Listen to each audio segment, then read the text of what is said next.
Is this Rolex real or fake? So a customer just walked in our store and he handed me this watch and he said, hey, is this real or fake? I picked it up and I said, it doesn't feel very good. It doesn't feel like the other ones I've had in my hand. And he said that he wants to know for sure. I said, if you really want to know, we have to open the watch, disassemble it, look into it a little bit further, and we charge $150 to do an appraisal and authentication on the watch. So he said, no problem. You know, before I even went any further, I said, where'd you get the watch? He said it was a gift from a family member in Malaysia, yada yada. I'm not going to tell these people how to spend their money. So if he wants to have me spend the time disassembling it, checking it out, and giving him a written notification if it's real or fake, then so be it. So we'll make a video out of it for you guys and look at some telltale signs so you know how to spot a fake in the future. I've handled hundreds of these watches and just the plastic on the Oyster Flex strap doesn't feel real. That's the only way I can say it. It's like it's a little bit too tough.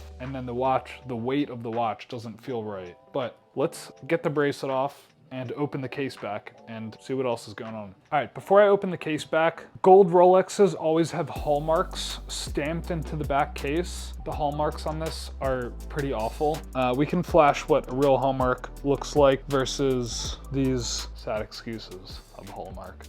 But I went and I grabbed this opener. This is like a rubber ball. You can open watches with it. And I wanted to try that first. A lot of times on fake watches, they don't screw the back down very tight. So this is just more convenient to open the case back with. And it was quite loose. So, all right, it's worse than I was expecting. Come look at the movement. The movement looks like it was machine printed. It doesn't even say the words Rolex anywhere. It's just a super cheap movement, most likely made in China. And then case back. They actually did take some time to stamp the case back with the words Rolex and some other little stamps to deceive someone who really doesn't know what they're looking at. But overall, just a very cheap knockoff.